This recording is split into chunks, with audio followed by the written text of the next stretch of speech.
कांदा उत्पादक शेतकरी आज अक्षरशः मेटाकुटीला आलाय। कांद्याचा वाढता खर्च, बाजारात मिळणारा अत्यंत कमी दर आणि दिवसेंदिवस वाढणारी आवक या सगळ्यामध्ये शेतकरी कोसळल्यासारखा झालाय। नमस्कार शेतकरी बांधवांनो, महाराष्ट्रातील प्रमुख बाजार समित्यांमधील आजचे ताजे कांदा भाव घेऊन आम्ही पुन्हा उपस्थित आहोत। सोलापूर पासून पुण्यापर्यंत, चांदवड ते येवला आणि पिंपळगाव, बसवंत अशा सर्व ठिकाणांतील बाजारातील हालचाली काय आहेत जाणून घेऊया आजच्या या व्हिडिओच्या माध्यमातून सविस्तर। त्यासाठी न चुकता हा व्हिडिओ शेवटपर्यंत नक्की बघा। सोलापूरमध्ये आज कांद्याला मिळालेला किमान भाव फक्त 100 रुपये, खर्च 12 ते 14 रुपये किलो आणि हातात मिळतात केवळ धावते पैसे। जास्तीत जास्त 1700 रुपये भाव दिसला खरी, पण तो हातभर व्यापाऱ्यांना। सरासरी भाव 600 रुपये आणि मोठी आवक 17,231 क्विंटल इतकी झाली आहे। इतकी आवक आलेली असतानाही शेतकऱ्यांच्या खिशात मात्र अजूनही पोकळीच आहे। पुण्यात सरासरी भाव 950 रुपये दिसतोय, पण इथेही कथा तीच आहे। मोठे व्यापारी, होलसेलर्स कमवतात आणि शेतकरी मात्र जोडशे वाचवतो। किमान भाव अजूनही 500 रुपये, आवक 10,491 क्विंटल, खर्चापेक्षा थोडेच जास्त पण पुरेसे नाही। चांदवडमध्ये तर परिस्थिती आणखी गोंधळाची आहे।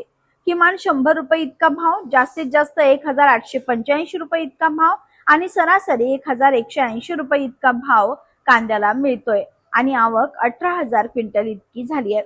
भाव वरचे दिसत असले तरी जमीन, पाणी, खत, मजुरी, साठवण आणि वाहतूक या सगळ्यांचा खर्च वजा केला तर हातात नफा हा शब्दही उरत नाही। पिंपळगाव, बसवंत मध्ये आज आवक सर्वाधिक 31,660 क्विंटल इतकी झाली आहे। किमान 450 रुपये इतका भाव, जास्तीत जास्त 2,151 रुपये इतका भाव आणि सरासरी 1,125 रुपये इतका भाव कांद्याला मिळतोय।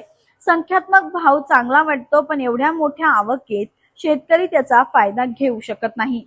किंमत अचानक घसरते, पिशव्या उघड्यावर पडतात आणि शेतकऱ्याची एक वर्षभराची मेहनत धुळीस मिळते।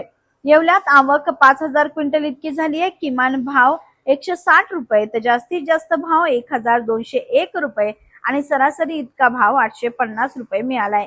शेतकरी येतो तेव्हा आशेने आणि जातो तेव्हा रिकाम्या खिशाने अशी परिस्थिती झाली आहे। कांदा उत्पादक शेतकरी आज मोडला गेलाय। पीक तयार केलं तरी नुकसान, बाजारात आणलं तरी नुकसान आणि साठवणूक केली तरी देखील नुकसानच, अशी स्थिती झाली आहे। सरकारच्या निर्णयांवर, बाजाराच्या व्यवहारांवर शेतकऱ्यांचं आयुष्य अवलंबून राहिलं आहे। आजचा प्रश्न एकच, कांदा पिकवणार जगणार कसा? शेतकऱ्यांच्या आवाजासाठी, बाजारातील अस्थिरतेवर प्रकाश टाकण्यासाठी अशाच प्रकारची सत्य माहिती आम्ही तुमच्यापर्यंत पोहोचवत राहणार आहोत। त्यासाठी न चुकता ॲग्रोड्रीम मराठीला सबस्क्राईब करा आणि हा व्हिडिओ तुमच्या इतर कांदा उत्पादक शेतकरी मित्रांना जास्तीत जास्त शेअर करायला विसरू नका। धन्यवाद।